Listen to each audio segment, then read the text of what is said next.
रहे संघर्ष और इसकी वजह से भारत के सामने आई चुनौतियों पर बात रखने के लिए उपस्थित हुआ। इस समय पश्चिमी एशिया के हालत चिंताजनक है। बीते 2-3 हफ्तों में जयशंकर जी ने और हरदीप पुरी जी ने इस विषय पर सदन को जरूरी जानकारी दी है।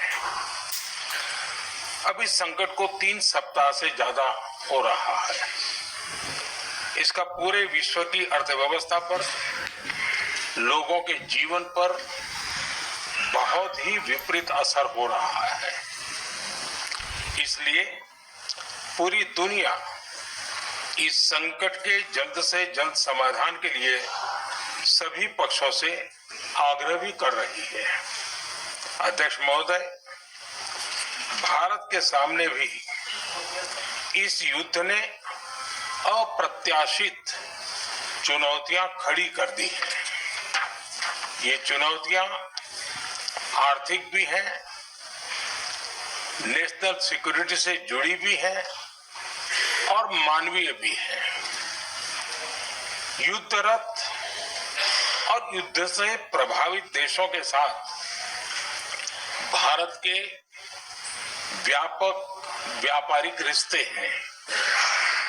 जिस क्षेत्र में युद्ध हो रहा है वो दुनिया के दूसरे देशों के साथ हमारे व्यापार का भी एक महत्वपूर्ण रास्ता है। विशेष रूप से कच्चे तेल और गैस की हमारी जरूरतों का एक बड़ा हिस्सा यही क्षेत्र पूरा करता है। हमारे लिए ये रीजन एक और कारण से भी अहम है। लगभग 1 करोड़ भारतीय खाड़ी देशों में रहते हैं और वहां काम करते हैं। वहां समंदर में जो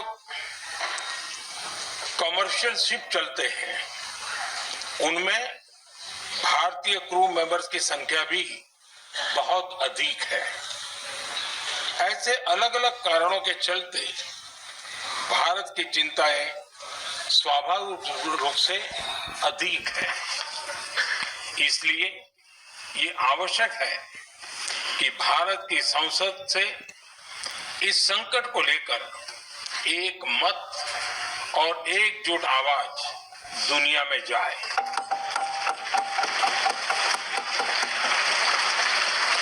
अध्यक्ष जी, जब से ये युद्ध शुरू हुआ है तब से ही प्रभावित देशों में हर भारतीय को जरूरी मदद दी जा रही है। मैंने खुद पश्चिम एशिया के ज्यादातर देशों के राष्ट्राध्यक्षों के साथ 2 राउंड फोन पर बात की है। सभी ने भारतीयों की सुरक्षा का पूरा आश्वासन दिया है। दुर्भाग्य से इस दौरान कुछ लोगों की दुखद मृत्यु हुई है और कुछ घायल हुए हैं। ऐसे मुश्किल हालात में परिवारजनों को आवश्यक मदद दी जा रही है।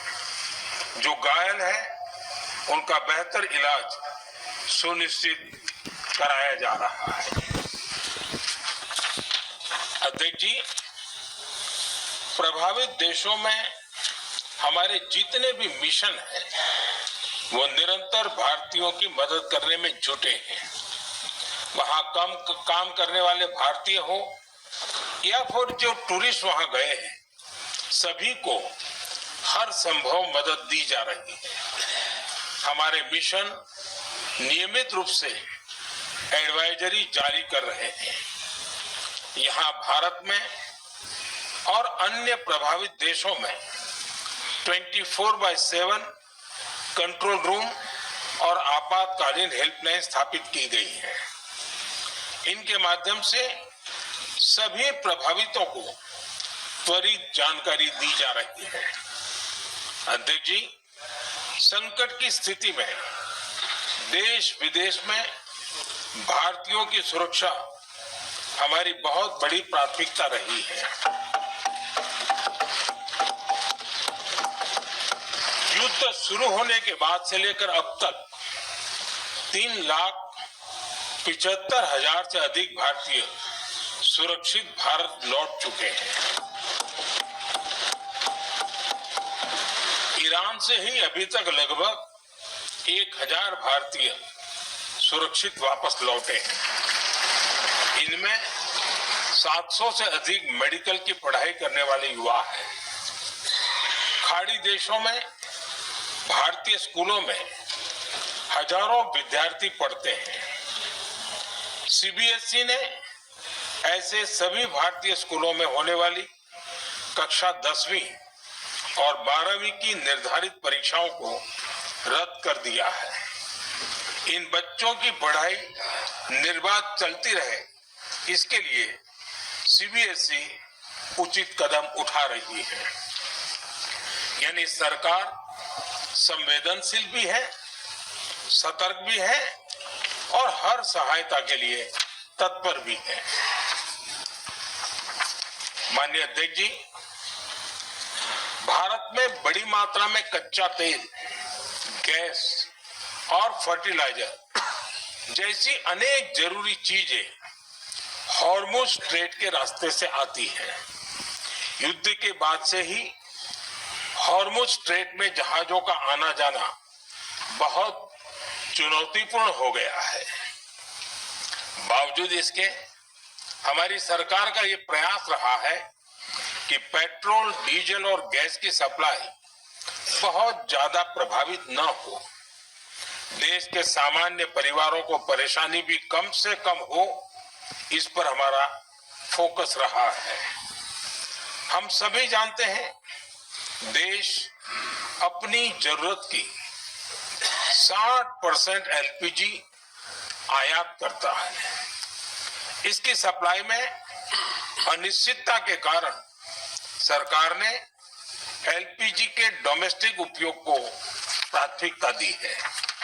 साथ ही एलपीजी के देश में ही उत्पादन को भी बढ़ाया जा रहा है। पेट्रोल, डीजल की सप्लाई पूरे देश में सुचारू रूप से होती रहे, इस पर भी लगातार काम किया गया है। अध्यक्ष जी, आज की इन परिस्थितियों में एनर्जी सिक्योरिटी को लेकर बीते एक दशक में उठाए गए कदम और भी प्रासंगिक हो गए हैं। भारत ने बीते 11 वर्षों में अपनी एनर्जी इंपोर्ट का डाइवर्सिफिकेशन किया है। पहले क्रूड ऑयल, एलएनजी, एलपीजी ऐसी एनर्जी जरूरतों के लिए 27 देशों से इंपोर्ट किया जाता था। वहीं आज भारत 41 देशों से एनर्जी इंपोर्ट करता है। अध्यक्ष जी, बीते दशक में भारत ने संकट के ऐसे ही समय के लिए कच्चे तेल के भंडारण को भी प्राथमिकता दी है। आज भारत के पास 53 लाख मीट्रिक टन से अधिक का स्ट्रेटेजिक पेट्रोलियम रिजर्व है और 65 लाख मीट्रिक टन से अधिक के रिजर्व की व्यवस्था पर देश काम कर रहा है। हमारी